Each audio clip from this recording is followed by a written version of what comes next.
Go ahead. So thanks, Ben. Again, thanks to you guys for coming on today. Really no statement other than just want to announce our captains, our game captains for this week. Jalen Duncan, Sam Okwanu, and Chance Campbell will all serve as our game captains for the Minnesota game. And I guess with that, I'll open it up for questions. We'll start with Alex Flum. Hey, Coach, how you doing? Alex, what's up, man? Not too much. After a game like last week, what kind of advice have you had for Talia this week in terms of just, staying confident on the field mentally and kind of just putting that behind him, but also still, focusing on improving and coming back and responding this week? Yeah, it's not even really much advice, Alex. It's more about just executing the things the way he's coached to. We call it, not abandoning his training. I thought he started the game out really well in the opening drive and was executing the system the way it should be. And, obviously made a poor decision on the first interception. And, I think from there he abandoned some of the training, which is a natural reaction with a first-time starter. And so what we try to train all of our guys to do is understand you play that play and then you move on to the next. You can't let them connect. And you can't play them all together. You have to kind of treat them as if they all have a shelf life of themselves and move on when something good happens or bad happens. And so, I expect Talia to bounce back. He had a good week of practice this week, and I expect him to bounce back and play to the standard that we saw out of him during the course of our preparation for our season. Thanks, Coach. Yep. We'll go to Emily. Hi. I know you mentioned you're pretty pleased with the pass protection, but in general, just what did you think of the O-line from the last game, and were they ahead of schedule of what you maybe expected? As I said, the depth has always been the concern. I think, having a Johnny Jordan back anchoring us in the middle and him being able to kind of be the leader up front for making calls. And, we didn't have a lot of bust. We had some fundamental issues, but there were none that were related to being schemed where we weren't on the right people. Obviously running the ball is something that is a great compliment to a young quarterback. And with the limited amount of opportunities we had because of our own doing, the interceptions, the long drive they had in the third quarter, our time of possession was really lopsided. So didn't get enough plays off. I think we had 52 gradable plays in that game, and we're a team that wants to average as close to 80 plays a game as we can. So I think that they did a good job, improving in the pass protection stuff, which we put a lot of emphasis on this off season.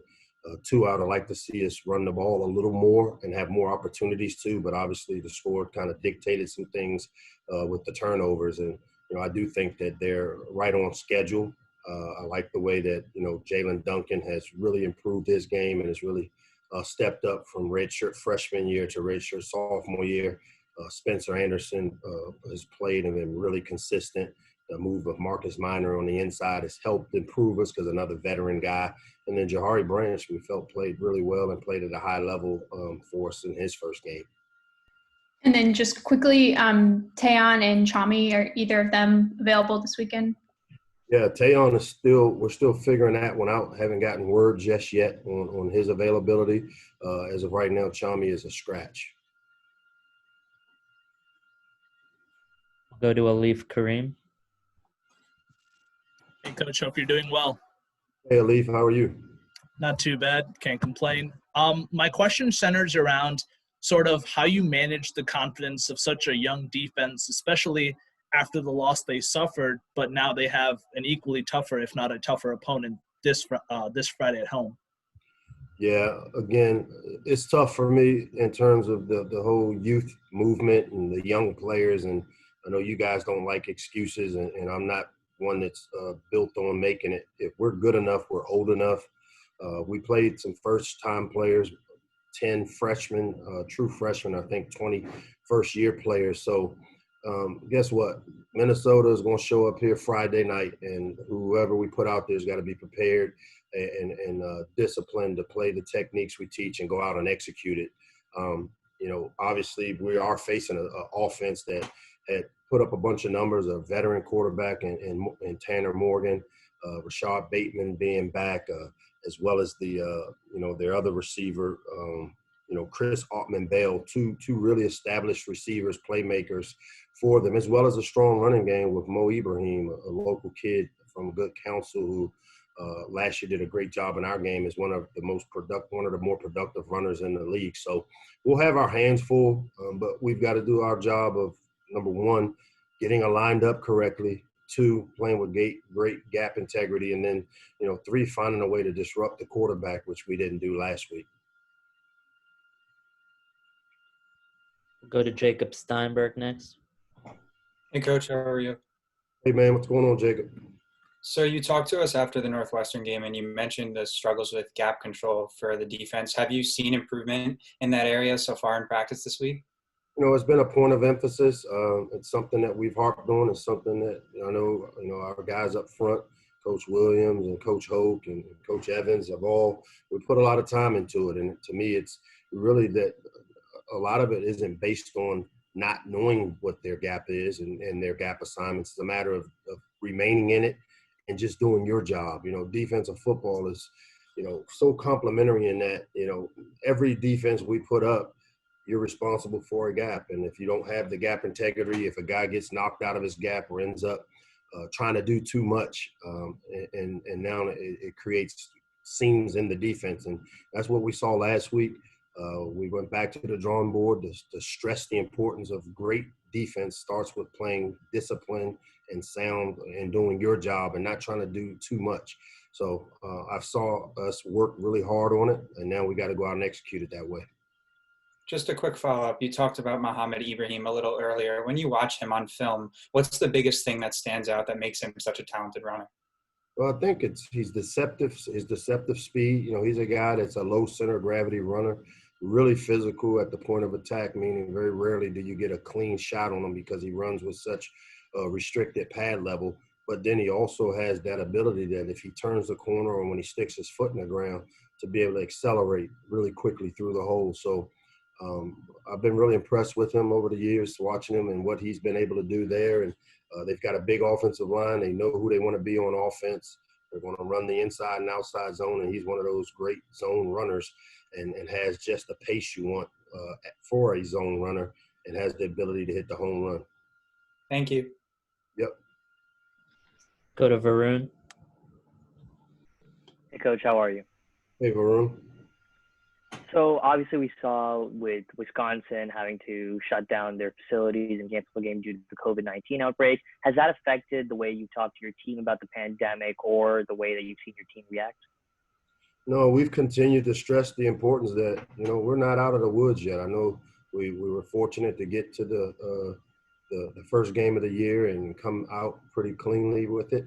But at any given time, the minute you decide to kind of relax on your protocols and relax on your behavior modifications, it just shows you how quickly it can affect your team. So again, using Wisconsin as an example with our team, we consistently are messaging the importance of doing things the right way tonight, even up through tomorrow when we travel to go to the hotel for our team stay tomorrow night. And then the importance of just practicing good protocol and good habits to get us through our testing on Saturday morning to ensure we can have a full roster. Charla. Hey there, Coach. How you doing? Charlotte, what's up?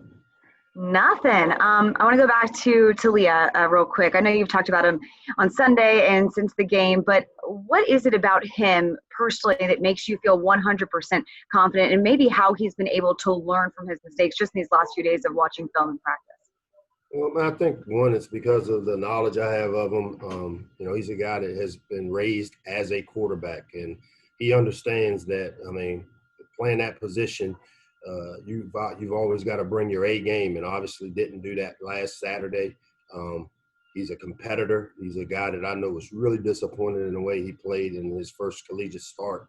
And that's just his approach and how he's approached it since Saturday.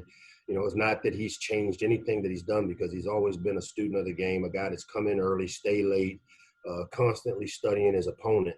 But I do think it's created a little more sense of urgency for him in terms of playing within the system, not abandoning the training that he has in terms of each play and the execution of it. And as I said, obviously he can play better, and I expect he will this weekend. Go back to a Leaf. Hey, Coach, just a real quick follow-up and a second part as well. The follow-up is with the receiver like, Rashad Bateman, how do you sort of prepare for a guy like that? And I guess the second part is how do you keep the enthusiasm up in a home field that doesn't have home field advantage? Yeah, the first follow-up to the follow-up on Bateman, he's a guy that's made a lot of plays throughout his time here. And one of those guys that when he opted out, definitely is a guy that playing on Sundays is in his future. For us, I think it starts with trying to disrupt the timing with the quarterback.